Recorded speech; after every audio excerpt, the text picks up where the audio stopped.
뭐지? 뭐야? 다들 박치야? 아니 깜빡이를 켜고 들어와야지. 들어와서 키면 어떡해.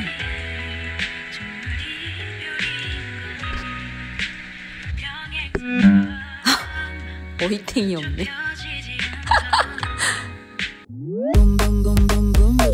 서울리안. 안녕하세요, 서울리안입니다. 드비알레에서 무선 이어버드 제미니2를 출시했습니다. 결론부터 말씀드리면 그냥 제미니2가 아니라 새로운 이름으로 나오는 게 맞지 않았나 싶어요. 제미니1을 써봤을 때는 도저히 제가 생각하는 드비알레 제품이라고 보기에 너무나 부족한 부분들이 많아서 소개조차 안 했었거든요. 하지만 드비알레 제미니2 이번에는 충분히 기대해도 좋습니다. 그 어떤 제품에도 끄떡없었던 제 에어팟 프로2가 이렇게 그냥 책상 위에 놀게 만든 제품은 처음이에요. 2주 정도 사용을 해봤는데 제품 소개와 함께 사용해본 소감 들려드리도록 할게요. 디자인부터 제미니2보다는 그냥 다른 브랜드의 다른 제품이라고 생각해도 전혀 이상하지 않습니다. 자립 가능한 형태의 케이스 디자인으로 바뀌었고 절대적인 사이즈 자체도 엄청나게 줄어들었어요.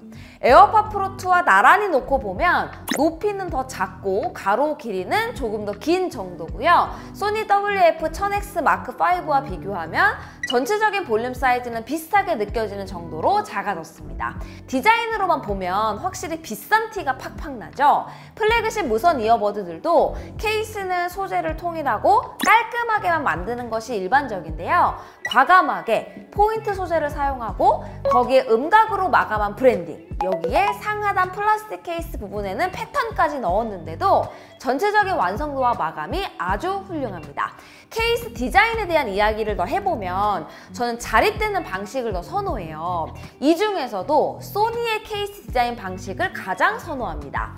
일단 에어팟 프로는 자립조차 안 되니까 논외로 하고 드비알레는 자립이 가능하지만 자립한 상태에서는 무선이든 유선이든 충전이 안 돼요. 포트가 아래에 있어서 눕혀 연결이 가능하고 무선 충전 코일은 또 후면에 있어서 역시 눕혀줘야 충전이 됩니다. 반면에 소니는 자립 상태에서 사용과 충전 모두를 할 수 있게 되어 있죠. 제미니2도 딱 충전 포트와 무선 충전 코일의 위치만 바뀌었으면 완벽했을 것 같아요. 이어버드 디자인은 여기서 한 발 더 나갑니다. 현재 시장에서 프리미엄 무선 이어버드 시장을 장악하고 있는 제품들을 가지고 왔는데요. 옆에 놓고 나란히 비교를 해보면 디자인에 대한 취향이 어떻게 다른지 논의하지 않아도 그냥 더 예쁘고 비싸 보이죠? 실제로도 더 비싸긴 하니까요. 소재를 사용하는 방식이나 마감, 그리고 그걸 배치하는 방법까지, 그리고 정면에서 보면 타원형 모양 안에 있는 원형 디자인 포인트가 팬톤 1이 자연스럽게 연상이 되기도 합니다. 바람 소리나 외부 소음을 수음하기 위한 마이크, 그리고 목소리 수음에 더 적합하도록 입을 향해 있는 마이크도 정말 꽉꽉 허락되는 만큼 큰 사이즈로 넣었어요. 드비알레가 가장 잘하는 방식의 디자인이 이런 건데요. 기능적으로 중요한 부분을 극대화하기 위한 설계를 하고 그걸 심미적인 아름다움에까지 연결을 하는 거죠. 보통은 소재나 컬러가 달라지는 마이크 부분은 전체적인 디자인을 해치는 요소가 되기 마련인데 드비알레는 다른 스피커에서도 그랬지만 이 기능적인 부분을 전면으로 내세우고 그걸 오히려 돋보이게 만드는 디자인을 참 잘하는 회사입니다. 이번 제미니2에서 그 디자인 역량이 그대로 담겨 있다고 평가할 수 있을 것 같아요.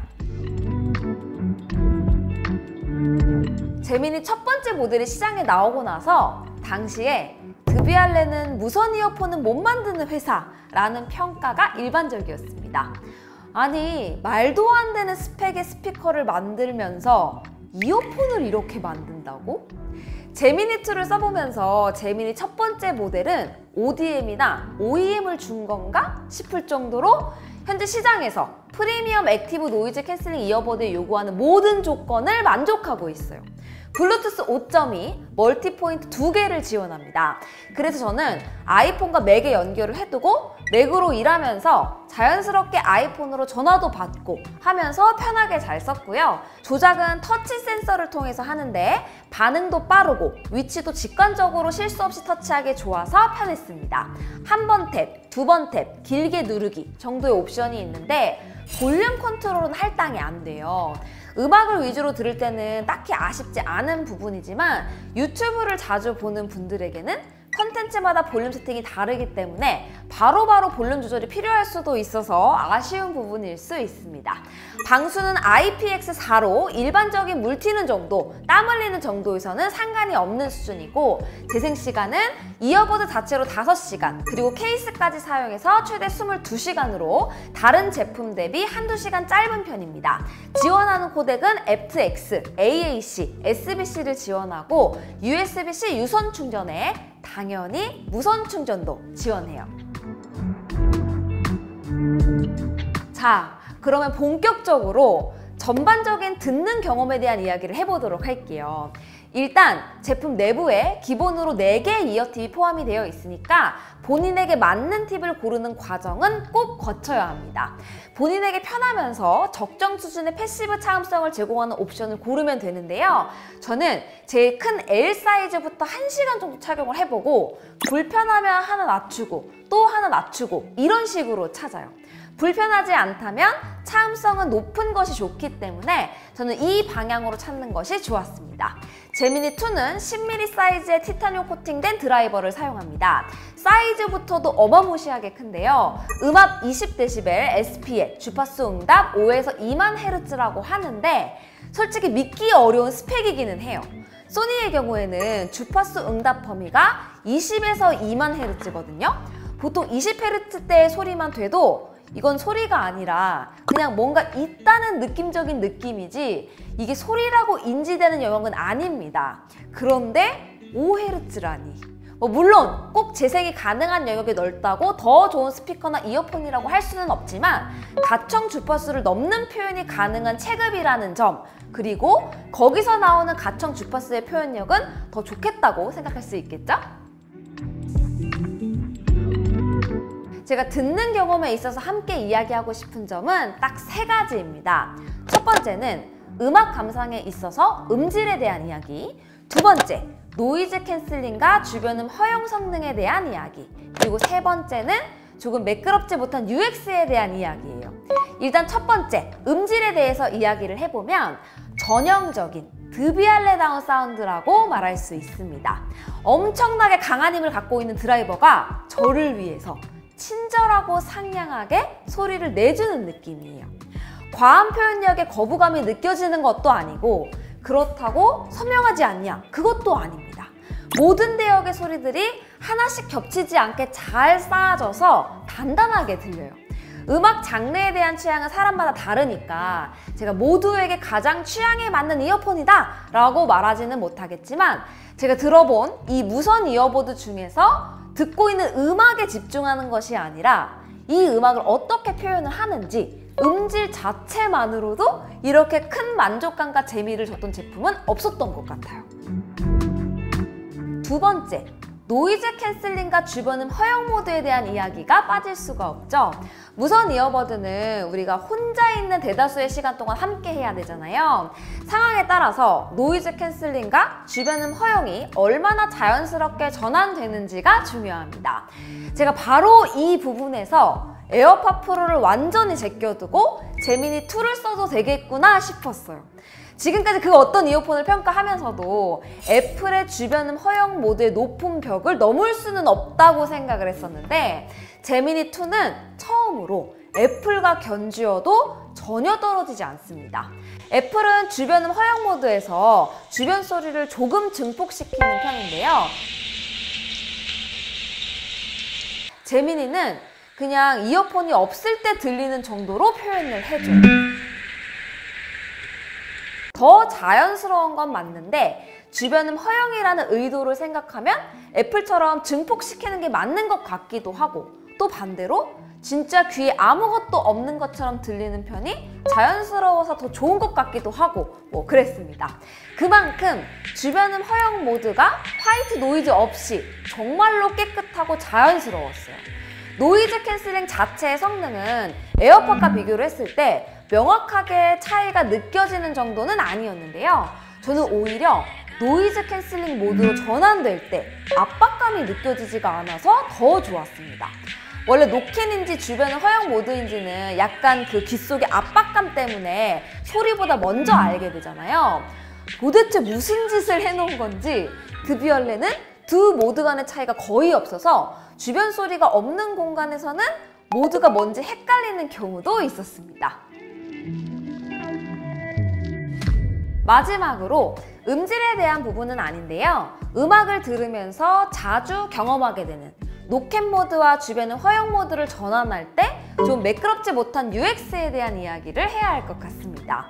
확실히 이런 부분은 애플이 압도적으로 잘하기는 하죠. 애플의 에어팟 프로 2와 비교를 해서 설명을 해볼게요. 일단 둘 다 노이즈 캔슬링 모드와 주변음 허용 모드로 진입을 할 때 소리를 다르게 표현해서 전환되는 모드가 무엇인지 알 수 있게 했습니다.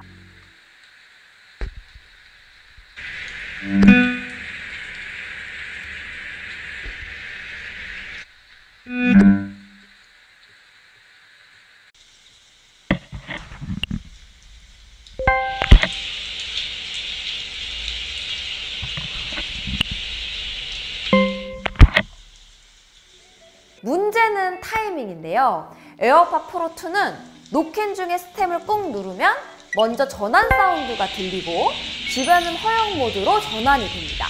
반대의 경우도 전환 사운드가 먼저 들리고 노캔으로 전환이 되고요.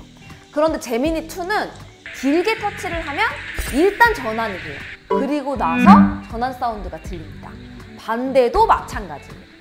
이거는 취향 차이가 아니라 이상한 거죠.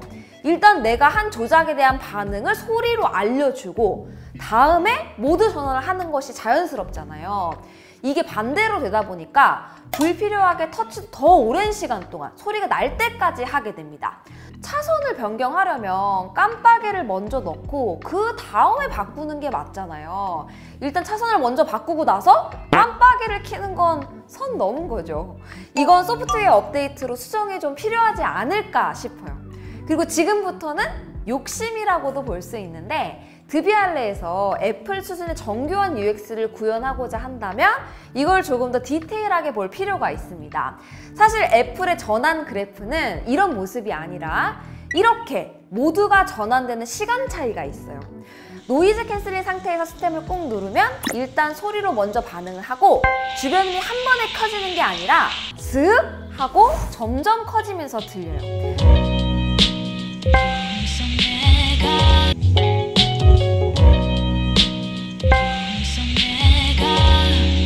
반대로 주변음 모드에서 스템을 누르면 소리 먼저 들리고 나서 역시 주변음이 서서히 사라집니다.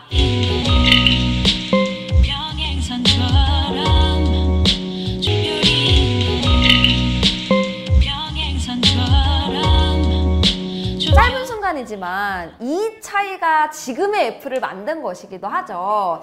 반드시 소프트웨어 업데이트가 필요할 것 같은데 사운드 자체는 진짜 정말 충분하니까 이런 디테일도 신경을 써줬으면 좋겠어요.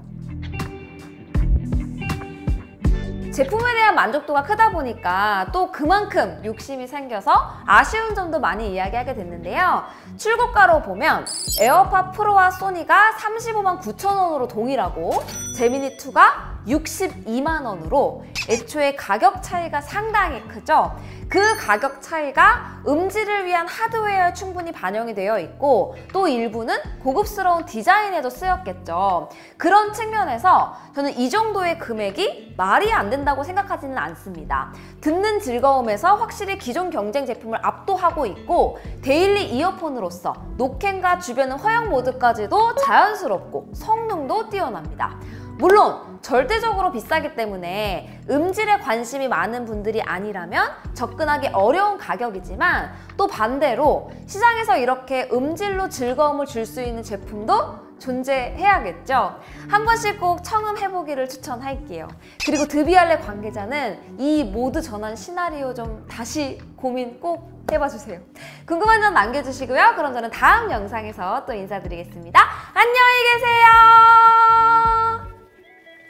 끝! 이제 드비알레에서 헤드폰만 나오면 다 나오는 거죠? 맞죠? 혹시 헤드폰도 만들 거예요? 기대하고 있을게요.